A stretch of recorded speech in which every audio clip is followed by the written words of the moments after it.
Good evening आप सभी को। बीपीएससी ट्री 3.0 एवं ट्री 4.0 दोनों के लिए जीके जीएस का महत्वपूर्ण प्रश्न और उत्तर है। ऑप्शन 1 में है कि 110वां संविधान संशोधन विधेयक संबंधित है, किससे है? पंचायत से है, वित्त से है, रेल से है, या इनमें से कोई नहीं, या फिर उपर्युक्त में से एक से अधिक से है।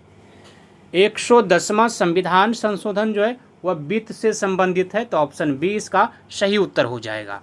अगला प्रश्न है कि लीला सैमसन संबंधित है। ऑप्शन ए में है भारतनाट्यम, कथकली, ओडिसी, कुचिपुड़ी, उपर्युक्त में से एक से अधिक। लीला सैमसन संबंधित किससे है? तो यह भारतनाट्यम से है, तो ऑप्शन ए इसका सही उत्तर हो जाएगा। अगला प्रश्न है कि साइना नेहवाल संबंधित है किस खेल से? ऑप्शन ए में क्रिकेट, टेनिस, बैडमिंटन, शतरंज, उपर्युक्त में से एक से अधिक। तो सही उत्तर हो जाएगा बैडमिंटन से संबंधित है, तो ऑप्शन सी इसका सही उत्तर हो जाएगा। अगला प्रश्न है किसने कहा था कांग्रेस आंदोलन न तो लोगों द्वारा प्रेरित था, न ही या उनके द्वारा सोचा या योजनाबद्ध किया गया था? ऑप्शन ए में है लॉर्ड डफरिन, बी में लॉर्ड कर्जन, सी में सर सैयद अहमद, डी में लाला लाजपत राय, प्रयुक्त में से एक से अधिक। तो इसका सही उत्तर हो जाएगा सर सैयद अहमद ने कहा था कि कांग्रेस आंदोलन न तो लोगों द्वारा प्रेरित था, न ही या उनके द्वारा सोचा या योजनाबद्ध किया गया था। तो ऑप्शन सी इसका सही उत्तर हो जाएगा। अगला प्रश्न है कि बंबई में अखिल भारतीय व्यापार संघ कांग्रेस की स्थापना कब हुई? ऑप्शन ए में सन 1920, सन 1925, सन 1929, सन 1935, उपर्युक्त में से एक से अधिक। बंबई में अखिल भारतीय व्यापार संघ कांग्रेस की स्थापना कब हुई? तो इसका सही उत्तर हो जाएगा सन 1920 में। ऑप्शन ए इसका सही उत्तर है। अगला प्रश्न है कि जनसंख्या में सर्वाधिक घनत्व वाला राज्य है। ऑप्शन ए में केरल, तमिलनाडु, उत्तर प्रदेश, पश्चिम बंगाल, उपर्युक्त में से एक से अधिक। जनसंख्या में सर्वाधिक घनत्व वाला राज्य है तो कौन सा है? पश्चिम बंगाल है, तो ऑप्शन डी इसका सही उत्तर हो जाएगा। हम लोग अगला प्रश्न देखते हैं कि हंटर कमीशन की रिपोर्ट में विकास पर विशेष जोर दिया गया था, किस पर? तो बालिकाओं की शिक्षा को, बी में उच्च शिक्षा को, प्राथमिक शिक्षा को, तकनीकी शिक्षा को, उपर्युक्त में से एक से अधिक।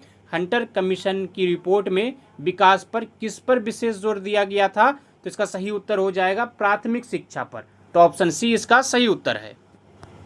अगला प्रश्न है कि बंगाल की निम्नलिखित फैक्ट्रियों में से एक जो पुर्तगालियों द्वारा स्थापित की गई थी वह थी? ऑप्शन ए में बांदेल, चिनसुरा, हुगली, श्रीरामपुर, उपर्युक्त में से एक से अधिक। तो सही उत्तर हो जाएगा हुगली, ऑप्शन सी। बंगाल में फैक्ट्री में से एक जो पुर्तगाली द्वारा स्थापित किया गया था वह था हुगली, ऑप्शन सी सही है। अगला प्रश्न हम लोग देख लेते हैं कि लोकसभा की कार्यवाही में भाग लेने के लिए अधिकारी कौन नहीं होता था? कौन सा अधिकारी नहीं होता था लोकसभा की कार्यवाही में भाग लेने के लिए? भारत के नियंत्रक एवं महालेखा परीक्षक, बी में भारत के अटॉर्नी जनरल यानी महान्यायवादी, सी में सॉलिसिटर जनरल महान्यायाधिकर्ता, और डी में भारत के राष्ट्रपति का सचिव, उपर्युक्त में से एक से अधिक। कौन नहीं होता था? तो भारत के राष्ट्रपति का सचिव, तो ऑप्शन डी इसका सही उत्तर है। अगला प्रश्न हम लोग देख लेते हैं कि मानवाधिकार दिवस कब मनाया जाता है? ऑप्शन ए में है 10 दिसंबर, 11 जुलाई, 13 मई, 16 अक्टूबर, उपर्युक्त में से एक से अधिक। तो सही उत्तर हो जाएगा मानवाधिकार दिवस जो है वह 10 दिसंबर को मनाया जाता है, ऑप्शन ए इसका सही उत्तर है। अगला प्रश्न हम लोग देख लेते हैं कि एलिफेंट पास कहाँ स्थित है? ऑप्शन ए में भारत में, बर्मा में, श्रीलंका में, थाईलैंड में, उपर्युक्त में से एक से अधिक स्थान पर। एलिफेंट पास जो है वह थाईलैंड में स्थित है, तो ऑप्शन डी इसका सही उत्तर हो जाएगा। अगला प्रश्न हम लोग देख लेते हैं कि भारत कब गणतंत्र दिवस मनाता है? ऑप्शन ए में है 15 अगस्त, 26 जनवरी, 1 मई, 1 अप्रैल, उपर्युक्त में से एक से अधिक। भारत जो है वह 26 जनवरी को गणतंत्र दिवस मनाता है, तो ऑप्शन बी इसका सही उत्तर हो जाएगा।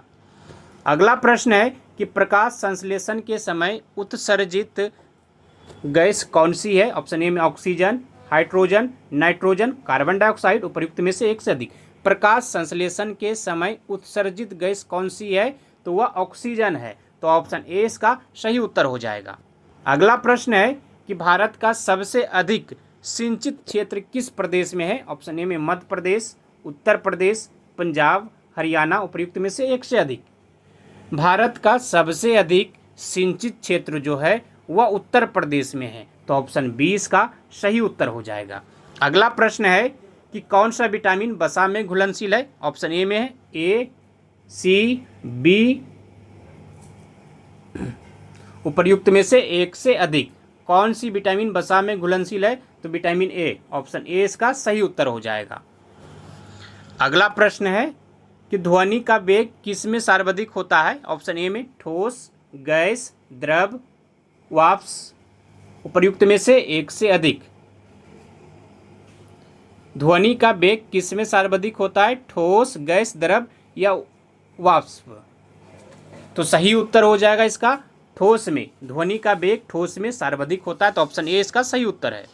अगला प्रश्न है कि निम्नलिखित में सर्वाधिक प्रत्यास्थ कौन है? ऑप्शन ए में है ठोस, रबर, स्टील, चांदी, उपर्युक्त में से एक से अधिक। तो सही उत्तर हो जाएगा स्टील। ऑप्शन सी इसका सही उत्तर है। अगला प्रश्न है कि भारत में सबसे अधिक क्षेत्रफल में किस फसल की खेती होती है? ऑप्शन ए में धान, गन्ना, गेहूं, कपास, उपर्युक्त में से एक से अधिक। सही उत्तर हो जाएगा धान की। तो ऑप्शन ए इसका सही उत्तर है। अगला प्रश्न है कि भारत में हरित क्रांति की शुरुआत कब हुई थी? ऑप्शन ए में है 1964 से 65, बी में वर्ष 1966 से 67, सी में वर्ष 1963 से 64 और डी में वर्ष 1972 से 73, उपर्युक्त में से एक से अधिक। सही उत्तर हो जाएगा इसका कि भारत में हरित क्रांति की शुरुआत वर्ष 1966 से 67 में हुआ था। तो ऑप्शन बी इसका सही उत्तर है। अगला प्रश्न हम लोग देख लेते हैं। सोल्ज ने किसका आविष्कार किया था? ऑप्शन ए में ट्रांजिस्टर, रडार, टाइपराइटर, टेलीप्रिंटर, उपर्युक्त में से एक से अधिक। तो सही उत्तर हो जाएगा टाइपराइटर का आविष्कार किया था सोल्ज ने। तो ऑप्शन सी इसका सही उत्तर है। अगला प्रश्न है कि तीन प्रतिद्वंदी शक्ति प्रतिहारों, पालों तथा राष्ट्रकूटों का प्रायः एक ही साथ पतन हुआ क्योंकि? ऑप्शन ए में उनकी शक्ति लगभग एक समान थी, बी में अपनी सैनिक शक्ति को बनाए रखने के लिए तीनों के राजस्व का अत्यधिक दबाव था, और सी में कन्नौज पर अधिकार करने से संबंधित संघर्ष में लगातार व्यस्त रहने के कारण तीनों ने अपने सामंत शासकों की ओर ध्यान नहीं दिया, अतः वे अपने स्वतंत्र राज्यों की स्थापना करने में सफल हो गए। उपर्युक्त सभी। तो कौन सा उत्तर सही हो जाएगा? उपर्युक्त में से सभी उत्तर इसका सही है, ऑप्शन डी। अगला प्रश्न है कि किलिमंजारो पर्वत शिखर किस देश में स्थित है? ऑप्शन ए में तंजानिया, बी में मिस्र, सी में कांगो, डी में केनिया, उपर्युक्त में से एक से अधिक। तो सही उत्तर हो जाएगा किलिमंजारो पर्वत शिखर जो है वह तंजानिया में है। तो ऑप्शन ए इसका सही उत्तर है। अगला प्रश्न है कि स्थानीय पवन का कौन सा एक उदाहरण है? ऑप्शन ए में पछुआ, ध्रुवीय, मानसून, चिनूक, उपर्युक्त में से एक से अधिक। सही उत्तर हो जाएगा ऑप्शन डी चिनूक। स्थानीय पवन कौन सा है? तो चिनूक है। तो ऑप्शन डी इसका सही उत्तर है। अगला प्रश्न है कि तुर्कों के विरुद्ध राजपूत की लगातार पराजय का मुख्य कारण क्या था? ऑप्शन ए में है भारतीय शासकों द्वारा महमूद गजनवी के प्रारंभिक आक्रमण के वास्तविक महत्व या दूरगामी दुष्परिणामों को समझ न पाने की विफलता, बी में तुर्की सेना के पास मध्य एशियाई नस्ल के अच्छे घोड़ों वाली शक्तिशाली अश्वसेना का होना, और सी में तुर्कों द्वारा प्रयुक्त केंद्रीय एशियाई रणनीति, और डी में उपर्युक्त में से सभी या फिर उपर्युक्त में से एक, इनमें से कोई नहीं। तो कौन सा इसका सही हो जाएगा? ऑप्शन डी उपर्युक्त में से सभी इसका सही है कि तुर्कों के विरुद्ध राजपूत की लगातार पराजय का मुख्य कारण इनमें से तीनों है। अगला प्रश्न हम लोग देख लेते हैं कि मर्डेका कप किस खेल से संबंधित है? ऑप्शन ए में है साइकिल चालन से, फुटबॉल से, बैडमिंटन से, हॉकी से, उपर्युक्त में से एक से अधिक। सही उत्तर हो जाएगा इसका फुटबॉल से संबंधित है मर्डेका कप। तो ऑप्शन बी इसका सही उत्तर है। अगला प्रश्न है कि नीली क्रांति किससे संबंधित है? ऑप्शन ए में मत्स्य उत्पादन से, तिलहन उत्पादन से, नील उत्पादन से, फूल उत्पादन से, उपर्युक्त में से एक से अधिक। तो सही उत्तर हो जाएगा नीली क्रांति जो है वह मत्स्य उत्पादन से संबंधित है, तो ऑप्शन ए इसका सही उत्तर है। अगला प्रश्न देखते हैं कि पीली क्रांति किससे संबंधित है? ऑप्शन ए में मत्स्य उत्पादन से, नील आंदोलन से, तिलहन उत्पादन से, नील आंदोलन से, प्रयुक्त में से एक से अधिक।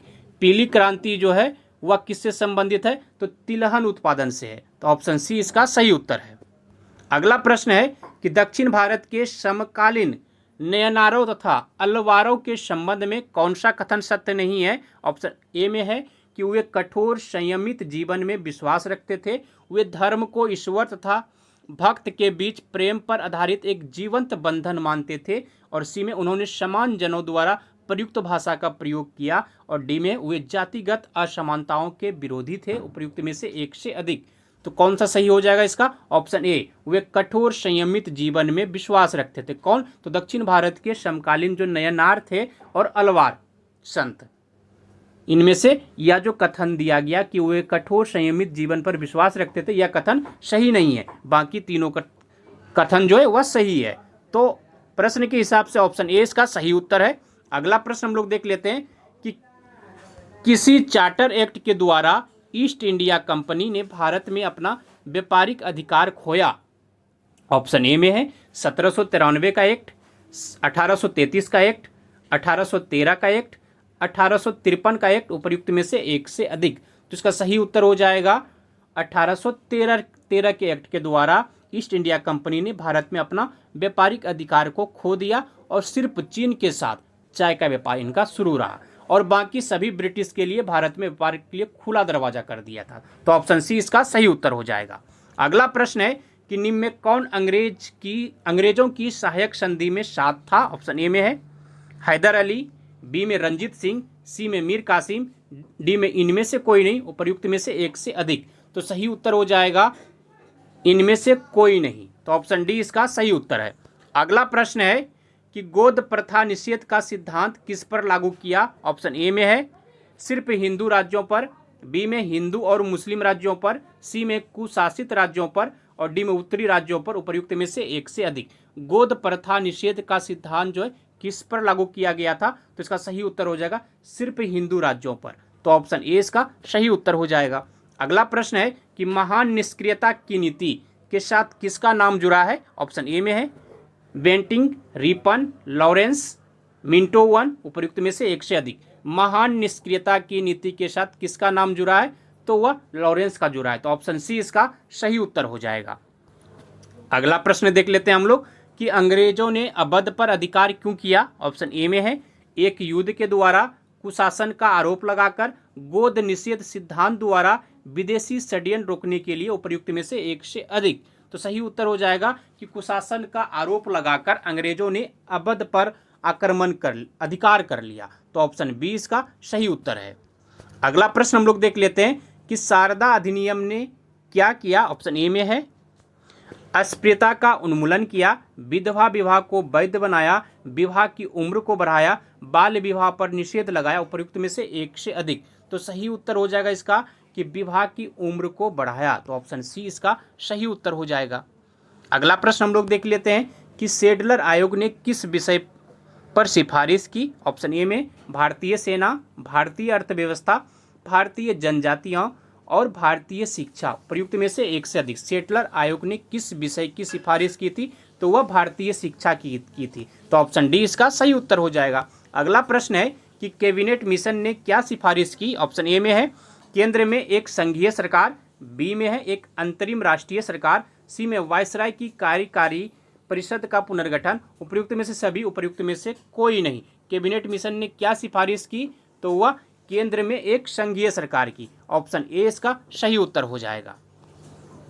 अगला प्रश्न है कि मुस्लिम लीग ने मुक्ति दिवस मनाया? ऑप्शन ए में जब कांग्रेस सरकार ने इस्तीफा दिया, बी में जब पाकिस्तान प्रस्ताव पारित हुआ, सी में जब अंतरिम राष्ट्रीय सरकार बनाई गई, डी में जब क्रिप्स मिशन भारत आया, उपर्युक्त में से एक से अधिक। तो सही उत्तर हो जाएगा मुस्लिम लीग ने मुक्ति दिवस मनाया जब कांग्रेस सरकार ने इस्तीफा दिया, तो ऑप्शन ए इसका सही उत्तर हो जाएगा। अगला प्रश्न हम लोग देख लेते हैं कि निम्न में से कौन एक बंगाल विभाजन का परिणाम था।